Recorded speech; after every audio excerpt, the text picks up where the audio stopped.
Boa noite, irmãos. A graça e a paz do Senhor Jesus. Estamos aqui mais uma vez para partilhar a palavra de Deus com a igreja, aquilo que Deus tem falado comigo para que eu reparta com você, Igreja Presbiteriana do Brasil, Ebenezer. Que o Senhor te abençoe muito nesta noite, enquanto você ouve e medita na palavra dele. Vamos orar? Maravilhoso Espírito Santo,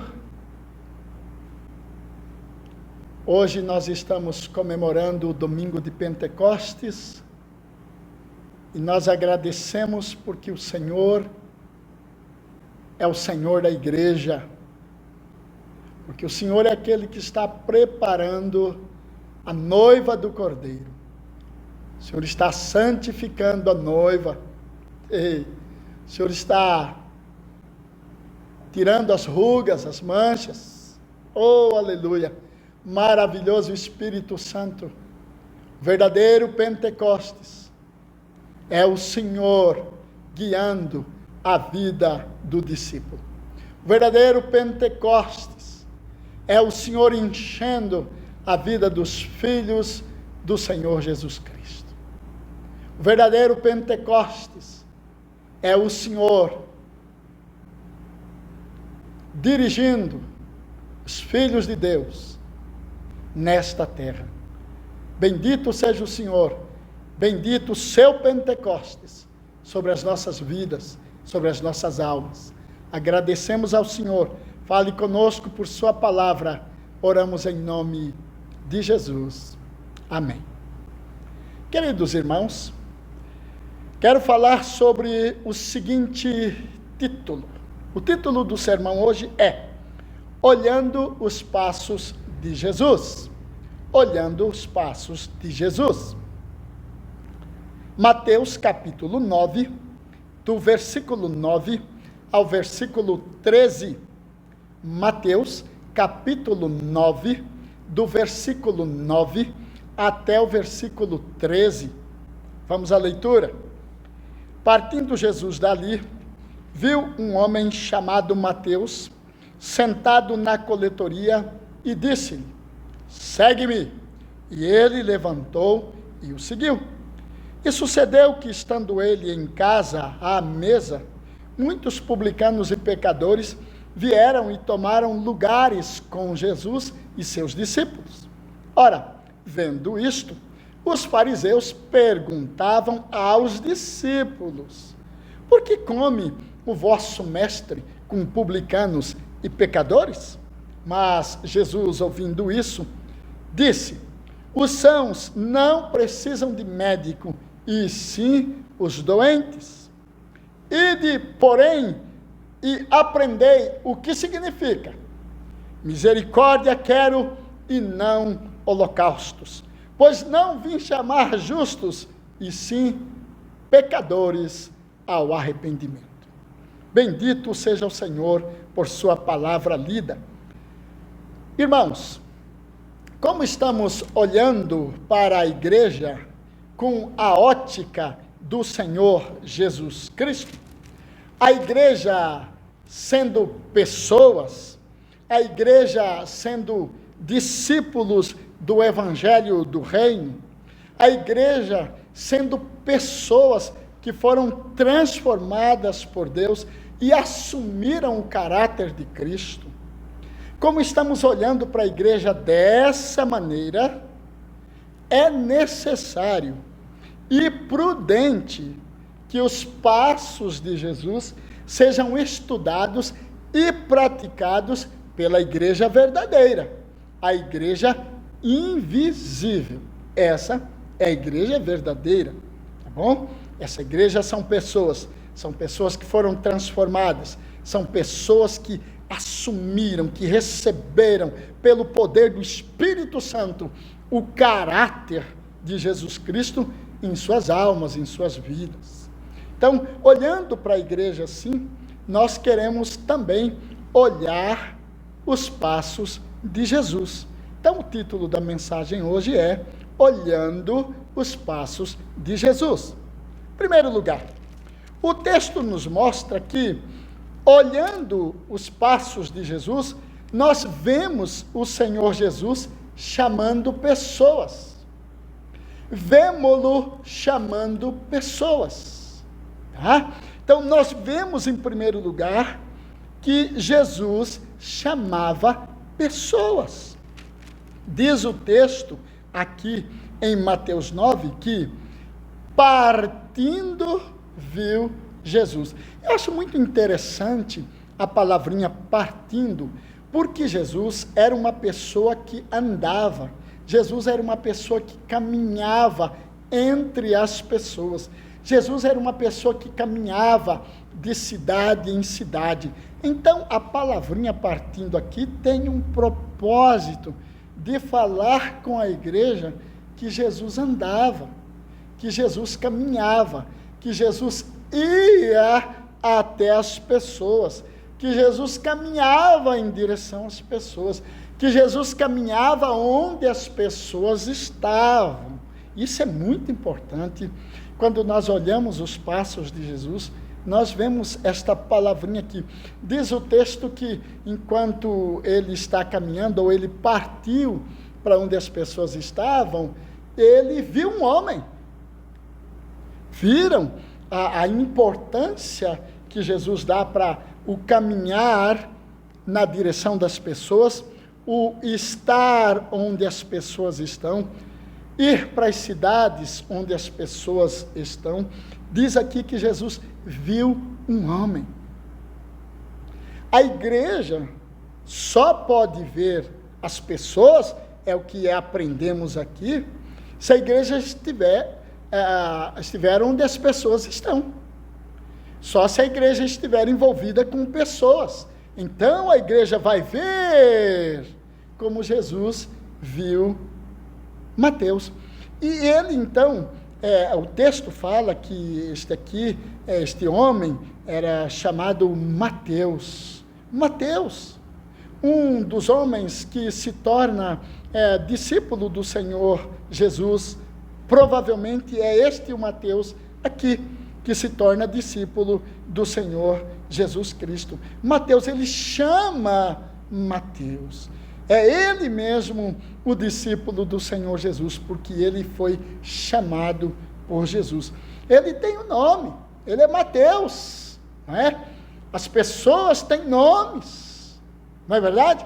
Então Jesus chama Mateus, Mateus com sua história, Mateus com sua realidade. Jesus chama pessoas que estão envolvidas em circunstâncias, envolvidas em histórias, envolvidas em diversas questões e circunstâncias. Jesus chama pessoas, assim Jesus chamou Mateus. O texto nos informa que esse Mateus estava sentado na coletoria. Essa coletoria era um local onde estavam os funcionários públicos, os funcionários de Roma, aqueles que prestavam serviço a Roma. Mateus provavelmente era um cobrador de impostos. E, por ser judeu, ele estava cobrando impostos do povo judeu para Roma. Por isso, ele é chamado de forma pejorativa pelo povo judeu, e principalmente pelos religiosos. Mateus e tantos outros eram chamados de publicanos, no sentido pejorativo. É lógico que a palavra publicano vem do serviço público que eles prestavam, mas pejorativamente, de modo ruim, eles eram apelidados de publicanos, não é? Judeus que cobravam impostos dos judeus para Roma. Esse homem, Mateus, essa pessoa chamada Mateus, ouve o chamado de Jesus. Ouve o chamado irresistível. Lembra? a nós presbiterianos, por causa da palavra de Deus, nós cremos que o chamado do Senhor aos seus eleitos, esse chamado é irresistível, irresistível. Quando Jesus chama o eleito não resiste, não é? Não há como resistir, não há possibilidade de resistência daquele eleito que é chamado pelo Senhor Jesus Cristo. E assim acontece com Mateus. Ele de modo irresistível, diz o texto que ele se levantou e seguiu a Jesus Cristo. Tamanho poder do chamado de Jesus. É esse poder que convoca os eleitos, que chama os eleitos. Ele se levantou e o seguiu. O texto paralelo do Evangelho de Lucas, capítulo 5, versículo 28, lá o texto que conta a mesma passagem, o mesmo episódio aqui do chamado de Mateus, lá em Lucas 5, 28, o médico Lucas informa o seguinte, diz assim: e ele deixando tudo, o seguiu. Deixando tudo, o seguiu. É impressionante que aqueles que são verdadeiramente chamados, aqueles que são eleitos de verdade, não só de boca, eles deixam tudo para seguir o Senhor Jesus. Deixam a prática do pecado, deixam um viver pecaminoso para seguir a Jesus Cristo. Por quê? Porque eles foram chamados verdadeiramente. Não são os eleitos iludidos. Este aqui é um eleito de fato. Ele deixa tudo para seguir o Senhor Jesus. Deixa seus erros, deixa suas vontades, deixou tudo. Esse é o eleito de verdade, esse é o eleito de fato, esse é o eleito que vai se encontrar com Jesus. Então, olhando para os passos de Jesus, nós vemos, em primeiro lugar, Jesus chamando pessoas. Em segundo lugar, olhando os passos de Jesus, nós vemos-lo comendo com pecadores. Nós o vemos comendo com pecadores. Está aí no versículo 10 e no versículo 11. Comendo com pecadores. Amados irmãos, enquanto eu falo sobre este segundo ponto, que é comendo com pecadores, eu quero deixar claro uma coisa aqui.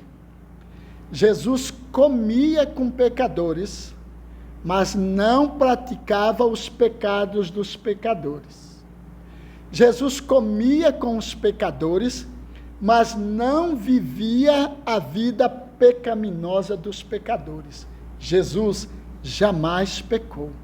Os discípulos de Jesus, que aprenderam observando os passos de Jesus, eles comiam com pecadores, mas eles não pecavam. Eles não viviam a vida de prática de certos pecados, que os pecadores viviam com muita liberdade. Então, o Senhor Jesus e os seus discípulos convivem com pecadores, comem com pecadores, mas não praticam os seus pecados. É muito distinto ser amigo de pecadores, comer com pecadores e viver na prática de pecado e praticar os pecados, completamente distinto. São opostos entre si. Então, como ficou claro isso, agora eu quero falar sobre a segunda coisa que observamos olhando os passos de Jesus. Segunda coisa, então, vemos Jesus comendo com pecadores. Diz o texto que ele estava na casa de Mateus. Não, pastor, aqui está dizendo que é em casa. Mas se você olhar Marcos capítulo 2, versículo 15, que é o texto paralelo, a mesma história, você vai ver que era a casa de Mateus. E se você observar, por exemplo, o versículo 10 diz assim: muitos publicanos e pecadores vieram e tomaram lugares com Jesus. Então, quando cita, estando ele em casa, e depois fala, tomaram lugares com Jesus, não estaria certa a construção da frase se fosse a casa de Jesus. Então, esta não é a casa de Jesus. Termina-se o versículo 9 falando de Mateus. Começa-se o versículo 10 falando de Mateus. E sucedeu que, estando ele em casa, então esta é a casa do Mateus. Marcos 2,15, está lá bem claro. Tá? É a casa do Mateus. A palavra para mesa aqui é reclinaram-se. Tá? Reclinaram-se. Nós temos que lembrar que naquele período de Jesus não havia essa mesa, uma tábua larga, com 4 pernas, não é verdade? Não havia isso. A mesa era, na verdade, um tapete ou algo dessa natureza, um estrado, no qual as pessoas reclinavam-se e ali comiam pão, tomavam o vinho, e ali reclinados, enquanto comiam e bebiam, eles tomavam suas refeições. Então, a palavrinha mesa aqui significa, então, reclinados ou reclinando. Então, eles estavam reclinados, né? Comendo, tranquilos, como se estivessem num divã bem tranquilos. É assim que se comia naquela época, tranquilo, molhando o pão no vinho, pegando um pedaço do carneiro. Era assim, não é? Estavam ali aquele grupo de pessoas, uma multidão, né? Muitos amigos do Mateus e muitos pecadores, conforme o texto nos informa. Muitos publicanos e pecadores. Quem são estes que estão alistados aqui como pecadores? Por que a Bíblia tá dizendo aqui, né? Muitos pecadores. Por quê? Esses pecadores aqui são aqueles que não frequentavam a sinagoga. Por isso, eles eram denominados de pecadores pelos religiosos, pelos fariseus, pelos escribas dos fariseus, pelos herodianos, né? Eles eram, então, pelos saduceus, eles eram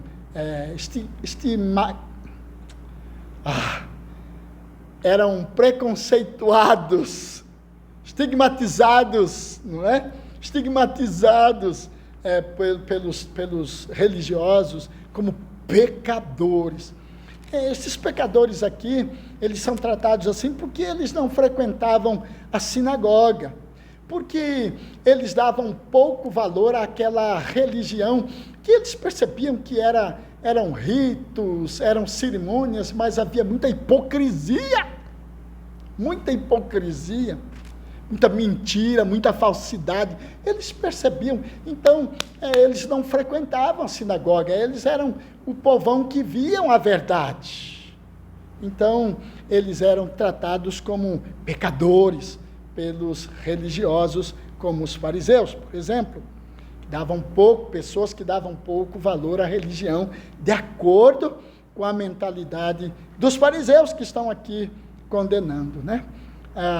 Estes pecadores, na verdade, são os amigos de Mateus.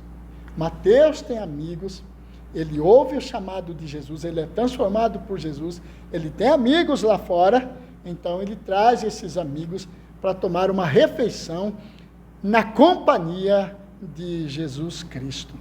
O texto nos fala que eles tomaram lugares com Jesus e seus discípulos. Que preciosidade! Os pecadores, os publicanos e pecadores, tomaram lugares com Jesus e seus discípulos. Isso é precioso demais. Eu me lembro de Jesus falando, quando chegar aquele dia, muitos que vocês não imaginam tomarão os lugares de muitos de vocês, na presença de Abraão, Isaque e Jacó. E vocês que são religiosos e que se acham, não é? Então Jesus já falou isso em outros textos, a respeito dos religiosos. Mas olha aqui Jesus comendo com pecadores. Os pecadores não foram impedidos de chegar à presença de Jesus. Os pecadores não eram discriminados pelo Senhor Jesus Cristo e por seus discípulos. Os pecadores eram aceitos por Jesus Cristo e por seus discípulos. Por isso Jesus comia com eles. Jesus os aceitava em sua companhia. Na verdade, há algo muito precioso que você não pode perder neste texto. Estes publicanos e pecadores, que os fariseus, que os saduceus rejeitavam,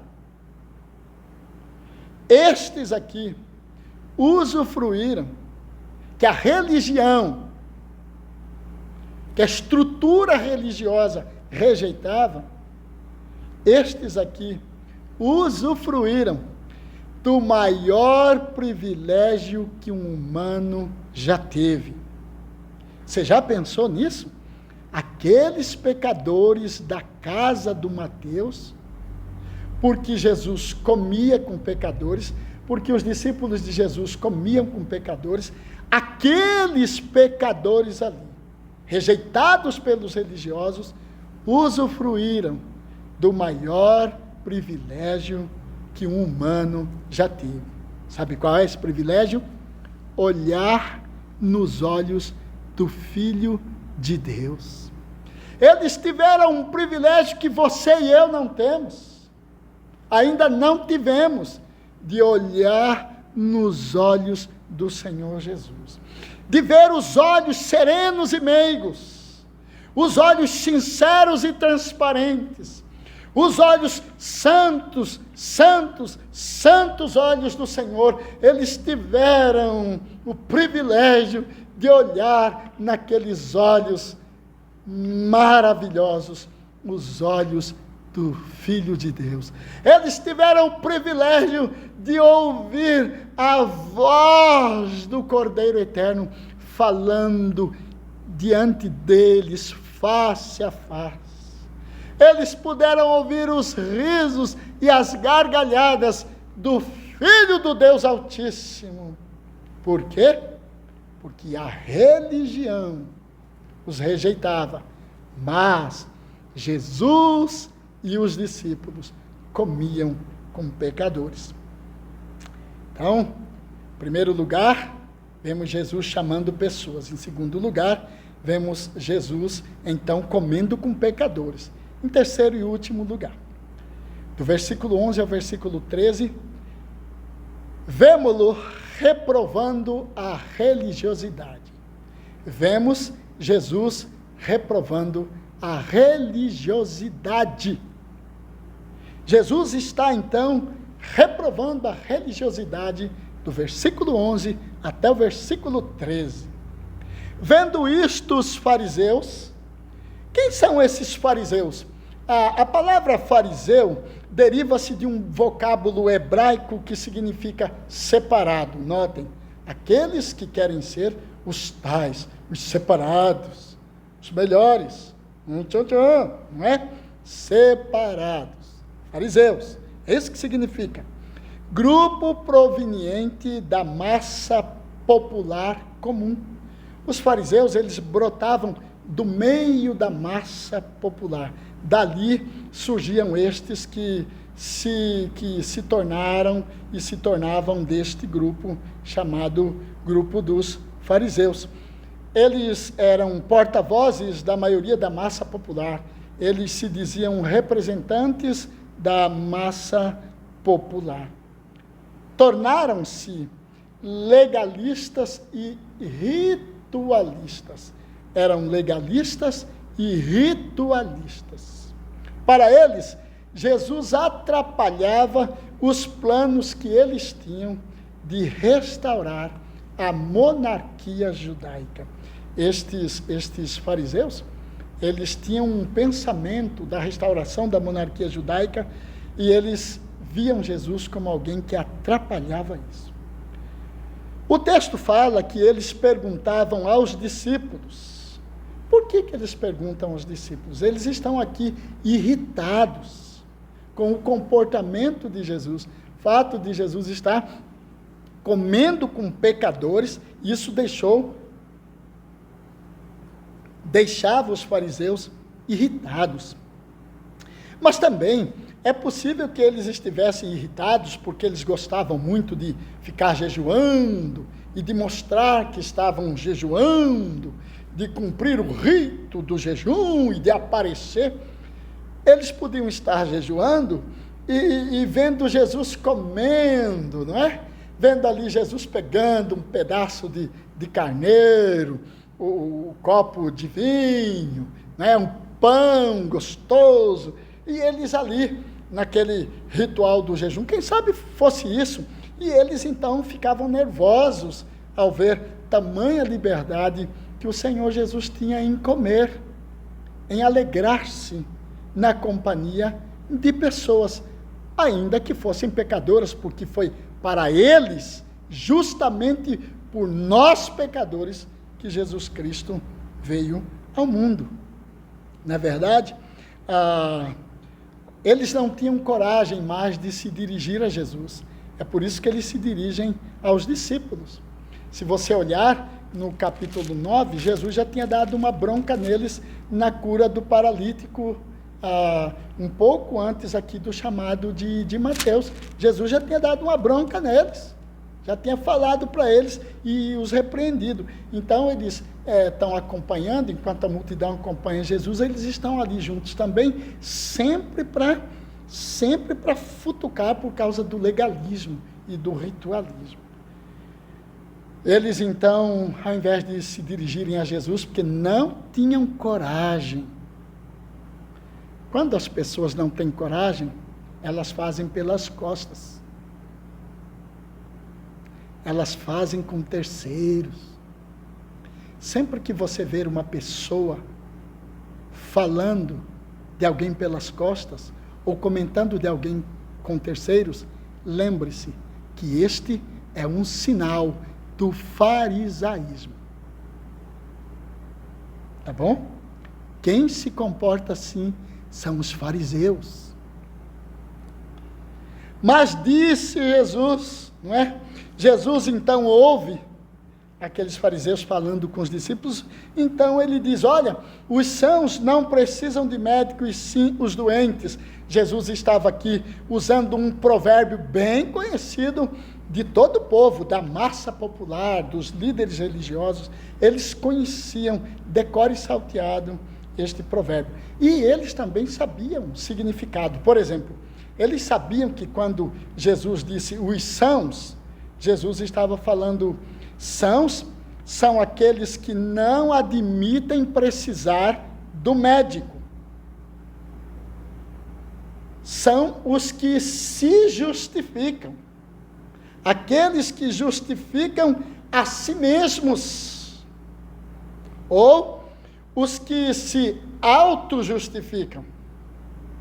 Os que são justos aos seus próprios olhos.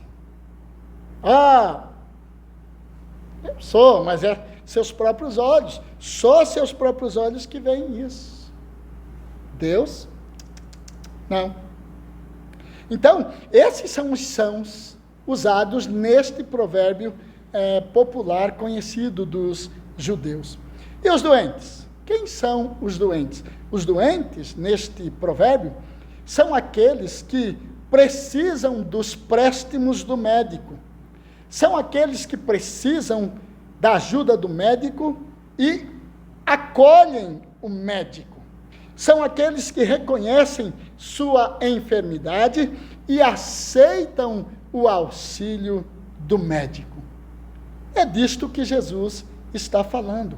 Em outras palavras, Jesus está dizendo, vocês religiosos, vocês que são apegados à religiosidade, ao formalismo, ao ritualismo, ao legalismo, vocês se denominam sãos, vocês não me querem, vocês são tão suficientes que vocês não precisam de mim. É disso que Jesus está falando. E ele está dizendo, estes que estão comendo comigo, que vocês chamam de pecadores, são os doentes, e por eles eu vim. Mas ele fala, ide, porém, e aprendei. Queridos irmãos, olha o que Jesus está falando para líderes religiosos, para pessoas que detinham o conhecimento da cabeça, para pessoas que tinham a estrutura, o conhecimento da estrutura religiosa muito bem na cabeça e no coração. Olha o que Jesus está falando. Ide e aprendei. Por que Jesus disse isso? Porque a religiosidade tem o poder de endurecer o coração. A religiosidade tem o poder de extrair, arrancar a sensibilidade. A religiosidade tem o poder de cegar os olhos espirituais.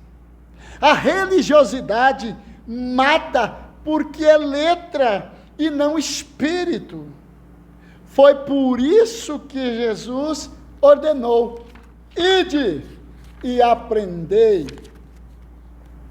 Mas ele diz, misericórdia quero e não sacrifício. Jesus está lembrando o profeta Oséias no capítulo 6, versículo 6. O profeta está denunciando a conversão insincera do povo. O povo só buscava Deus por interesses. Abandonava Deus tão rápido quando os seus problemas eram resolvidos, solucionados. Sempre prontos aos rituais, aos holocaustos, mas rapidamente abandonavam a Deus quando Deus os atendia. Jesus Cristo então usa misericórdia. Misericórdia quero. O que Jesus está falando?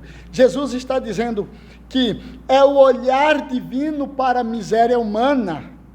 É isto que deve ser requerido. É isso que deve haver no meio dos líderes religiosos. É isso que Jesus está falando.